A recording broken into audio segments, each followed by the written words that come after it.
Yeah, perfect. Yeah, very happy to join this forum this year.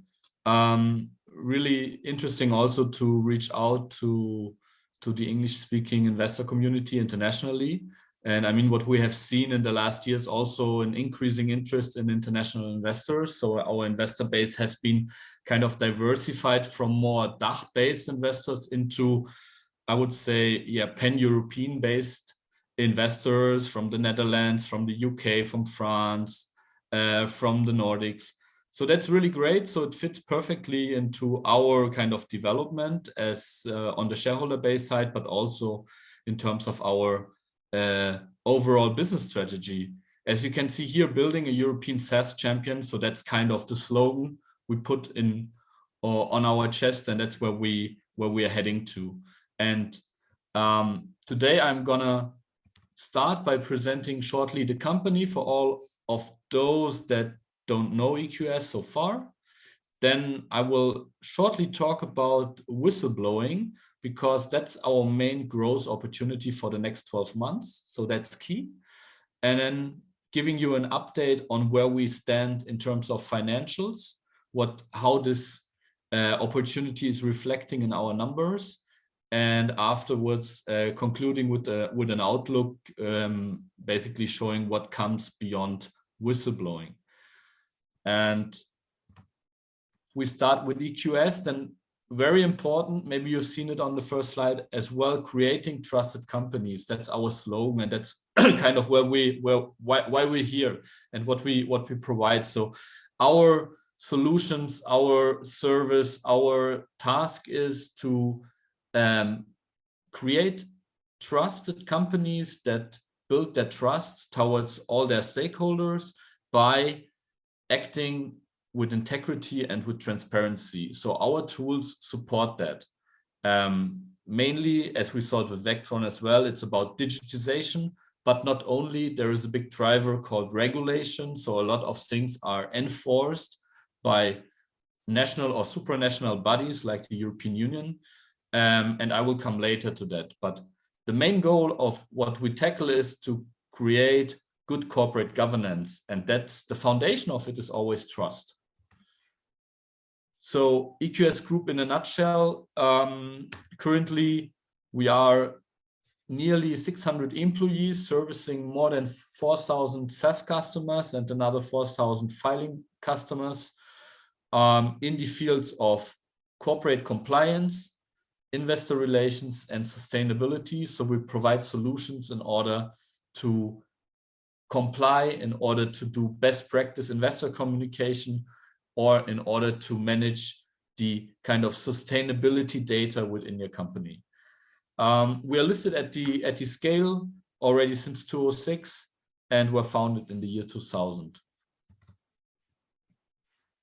So here you see the three key drivers of our business.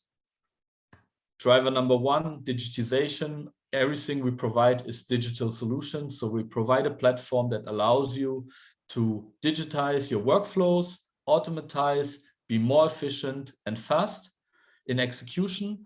And why is that a trend? Because the budgets, as we have heard also from Vectron and others, they are shifting from offline to online. So there is a mega trend already for more than a decade where we see shifting budgets. And that helps us to increase the share of wallet with each customer and increase the number of services they are using. The second trend, which is even more key these days, is regulation. So in order to allow markets to function properly, we have a lot of different regulation on different layers. Mainly in the past, it has been focused on large companies, on multinational companies, but the European regulation is triggering down nowadays to all the SME companies, also in the manufacturing area, and all the corporates, not only financial industries. And this regulation wave we see since more than 10 years, and we can support the companies with digital products in order to do this in a very effective and efficient way to comply with the law. And the third trend, I think it's a trend that everybody has recognized for the last 2 years. It has kind of exploded.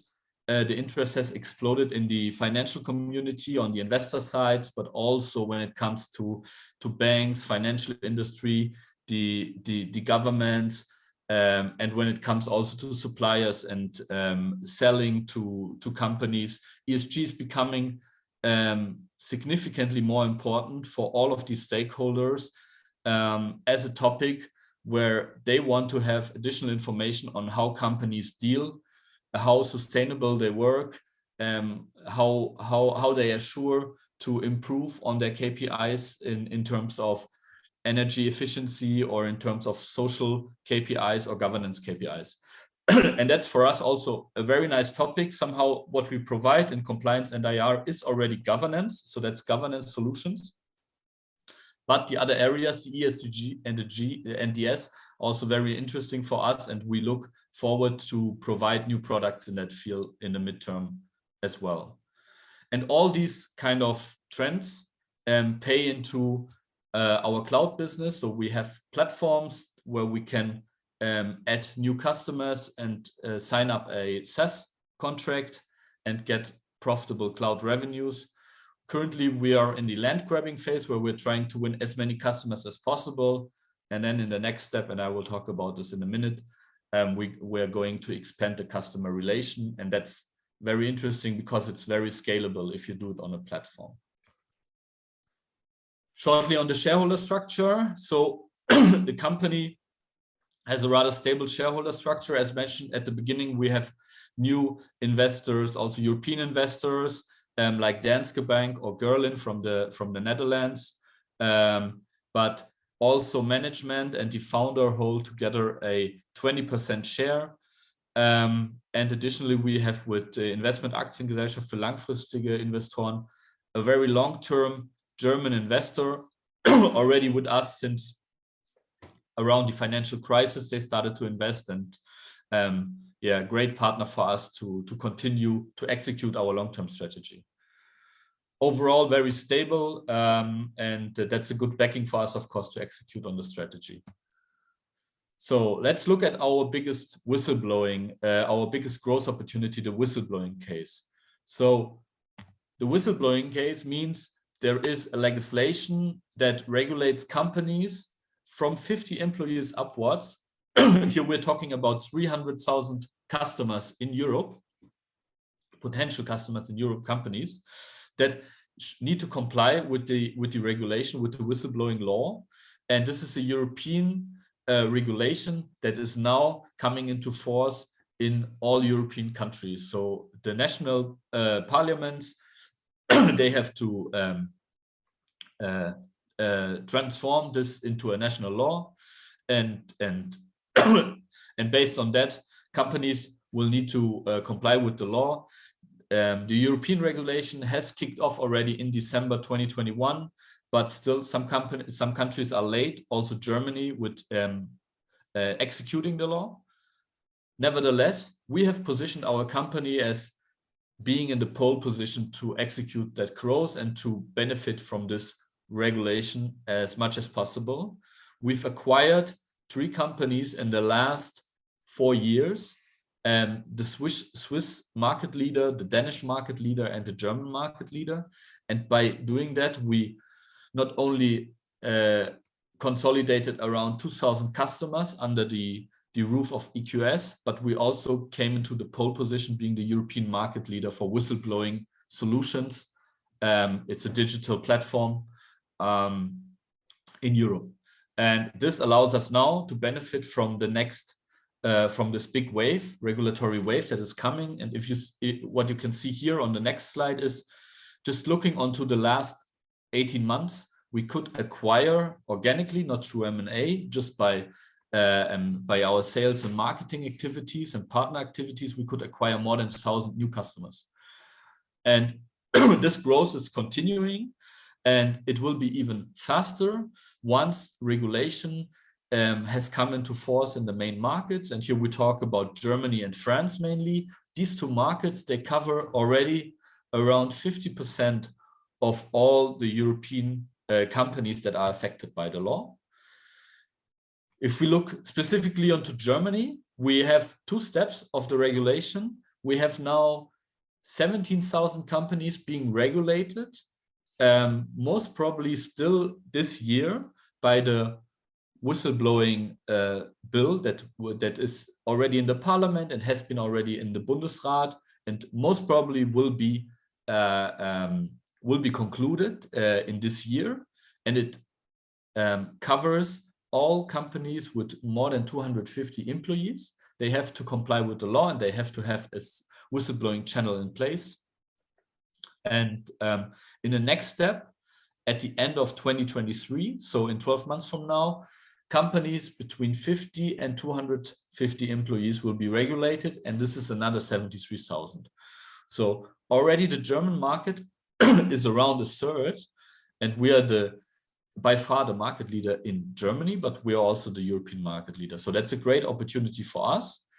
And now it's really looking on the regulation. Once it's in place, then we will see an acceleration in customer acquisition. Yeah, and looking onto the European map, you can see here on the right the status of the law in different countries. So the green ones, there are very few, unfortunately, but here the law is already in place. So it's Portugal, it's Denmark, and some Baltic countries. Just a sec, sorry. Yeah, and most of the other countries, we see some progress, but we are not there yet. So we will now, most probably in the next months and some in 2023, we will see step-by-step countries complying with the law, so transposing the European directive into a national law and leading to an increase in the demand. And why we are so sure that this is happening? Because we saw this exactly in Denmark last year, around September, October, when the law came into force. We saw a rush, specifically when it comes to partner sales, because we're not only selling directly, but as the market is so big, we are selling definitely also with a huge amount of partners, big partners we're working with. So in Germany, for example, we have DATEV as a partner, or we have the Deutsche Bundesanzeiger, which are great multipliers, especially when it comes to small companies. And we saw last year these peaks in Denmark, and we also saw it now in Portugal when the law came into force in June. Just that Portugal and Denmark, they are just compared to Germany, like 10 to 15 times less in terms of numbers of potential customers. So the effect, what we will see when the German law passes and the French law is in place, will be significantly bigger. Yeah, and then basically quick outlook, what comes next? Next step is, once we have these customers in our portfolio, and the goal is to achieve 5,000 customers, then we have a big customer base where we can roll out our platform. So based on the whistleblowing law, companies will need a platform to manage the whistleblowing regulation and these cases, but there are more laws to come already on the horizon. So we have the supply chain law in Germany, the Lieferketten-Sorgfaltspflichtengesetz, which comes into force by the 1st of January 2023 for companies with more than 3,000 employees, and 1 year later for companies with more than 1,000 employees. So we also here see that the law step by step is triggering down to the small companies. And then on the horizon, we have the CSRD, the Nachhaltigkeitsdirektive from the European, from Europe coming. And we will provide the platform, not only with the whistleblowing solution, but there will be a lot of other functionalities that are necessary to have a full compliance management system in place. And that's what companies, also mid-sized companies, will need in future. And here we talk about managing your policies, your Richtlinien, managing your approvals, managing third-party suppliers, and managing your risk.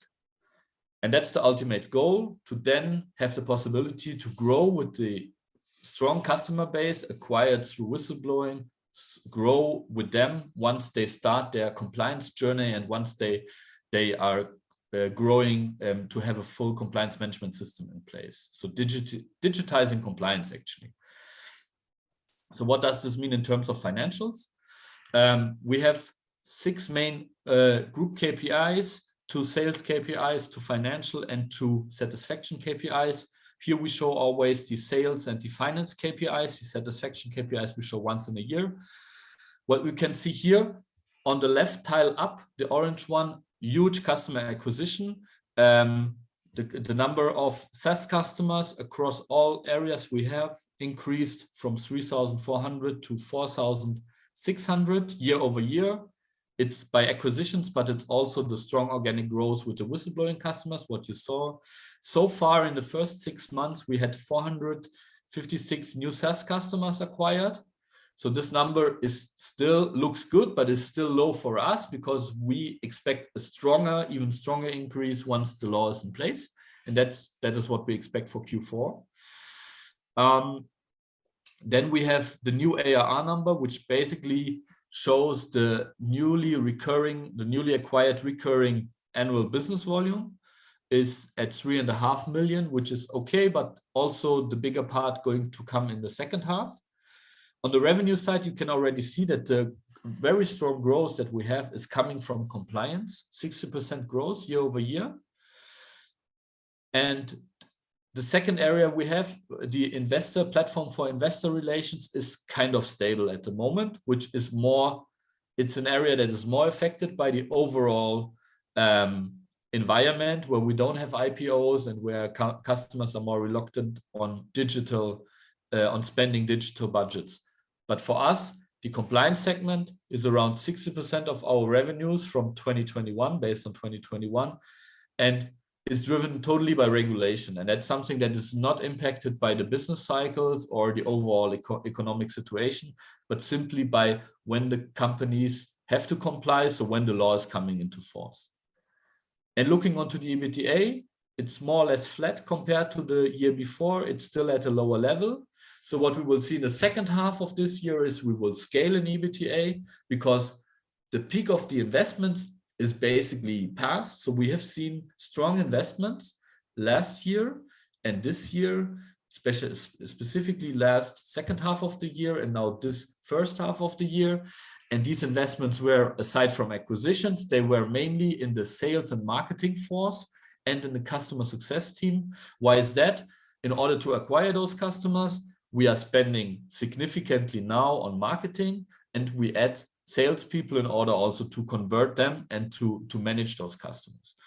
And in the next step, once we are out of this land grabbing phase where we acquire all the customers, marketing spendings should not increase further, but they should maybe remain on the level or should even lower a bit when it comes to selling the platform and not acquiring new customers.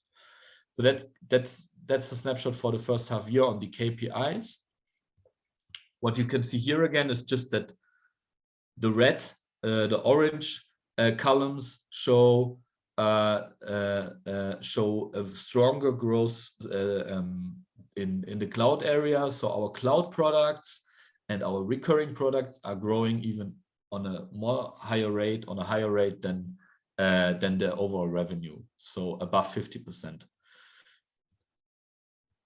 The key figures aggregated here, according to the financial report, we have a 33% revenue increase.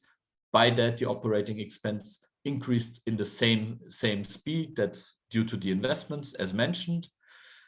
Cash flow conversion from EBITDA is positive, as you can see, at 1.5 million around. And with the acquisition, we had a strong increase on the total assets. So compared to the year before, the balance sheet increased by more than 100% to 180 million because we did a 100 million acquisition in Germany, acquiring the market leader for whistleblowing solutions in Germany. And the net debt position also increased, but what you also can see, the equity ratio improved as well, showing that a lot of this of the financing for the acquisition was backed with equity. So the outlook on what we plan. So this year, as you can see, we still plan to come out at the lower end of these ranges. And this means 2,500 SaaS customers, having only nearly not achieve 500 in the first half looks really tough. On the other side, the partner business, once it's starting, they have a huge customer base, 5-digit, 6-digit customer base where they can roll out the platform, and we believe that their contribution is going to be very, very big in terms of numbers of customers. Also, the new ARR is going to increase in the second half and going to be way stronger than in the first half. Overall revenue growth also expected to come out at the lower end at around 30%.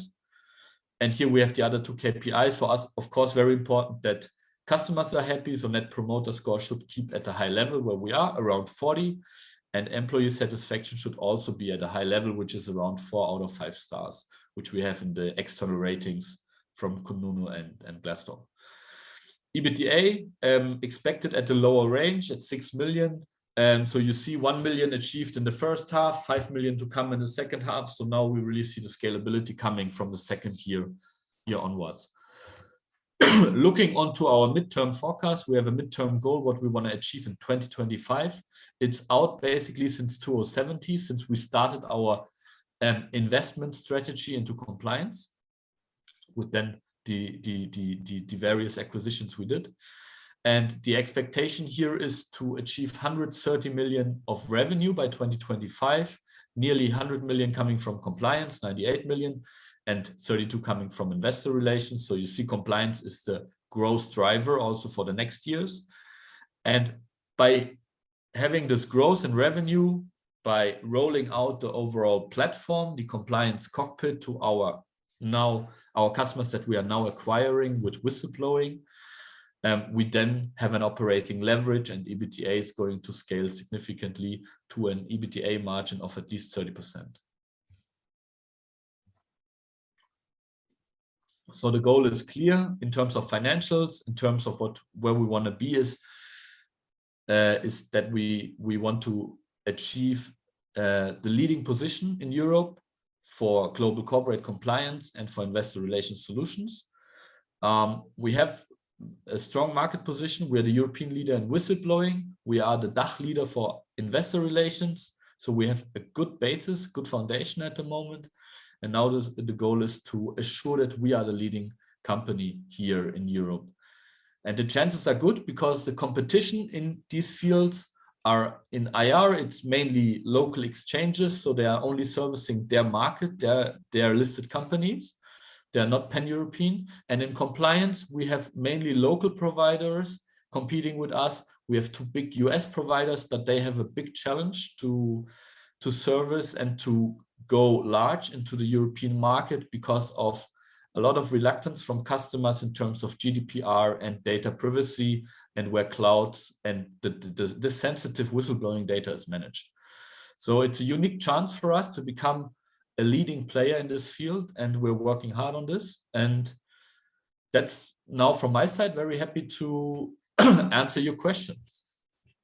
Thank you very much, Andre. Yes, to all the viewers out there, you're also welcome to post questions through the chat or the Q&A function. The first question that came in is, are you planning to exit the Russian market, or how do you deal with the Russian market currently?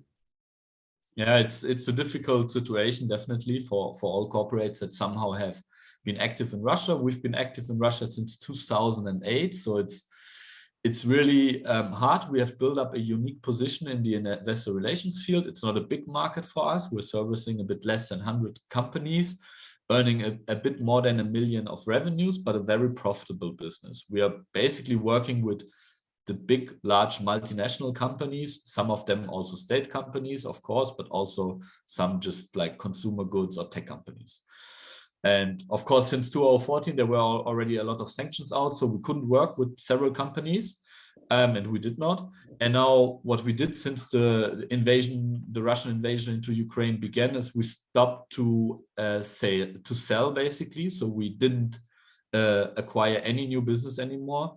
What we are so far still doing is we service our existing contracts, we fulfill them, but definitely it's still under discussion, and I can't make an estimate if if this is going to continue until the end of the year like that. So it's not decided yet, but of course we will need at one point then to take a decision either to exit completely or to close or to sell, if things don't change there significantly, which is not kind of in view at the moment. So that's the situation. Overall, just give you an overview how much it is as a business. For us, it's less than 2% of the revenue, and it's also not significantly in terms of overall EBITDA contribution. When we talk about 6 million EBITDA, then 200, 300,000 EBITDA is not really significant. Yeah, so that's about the Russian business. And maybe on the other side of the pond, I mean, you have a strong position in Europe. How do you address the US market? Yeah, I mean, we are in the US market since 2016 around. We started with investor relation. There was a good opportunity when one of the competitors, the exchange Nasdaq, sold their corporate services business. So we believe that's a good timing for us to enter the market and to win some of those customers. However, the market is very competitive and there are several providers out there, and we're just the very small provider from Europe. So the market is big enough to grow, but to become a relevant player in the market, it's really difficult, and most probably would only go through acquisition. So in the IR field, we are okay, we are doing progress, and companies that are kind of having a connection to Europe or finding that Europe is one of their key markets where they service to, for them it's also interesting to have a European provider. We see this even more in compliance, where we have some success. We won quite some big companies. For example, just a recent one was Securitas, which is like a huge multinational company with Swedish roots. So we are happy, and we do this mainly not with active sales, but with inbound sales, because we're not so much focusing on having a big team there. Our focus is completely in Europe at the moment, but we see that our product is best of breed, it's competitive, and those companies with some roots to Europe, they are really interested, or for whom GDPR in Europe is very important. So we believe overall, well, we will be able to build up a profitable business there. We are heading quickly towards to be profitable, and then the rest we will see. Maybe at one point there comes an opportunity, but for now it won't be our core market. We believe it's important for us to be in the market. It also gives us input, but definitely it's not the core field where we're acting. Okay. And we have just 1 minute left, so maybe just one last question. What's your upcoming M&A strategy? Will you acquire more companies, or what's your goal? Well, for us, it's always in both of the field. It's the question, what can we achieve with that? And are there any companies that really will make a difference for us? So in compliance, we could just add a company to add in let's say the product portfolio to increase that quicker. On the other side, for us, it's also interesting to have everything in one platform built by ourselves, because then we have more synergies and it's way easier to manage these systems.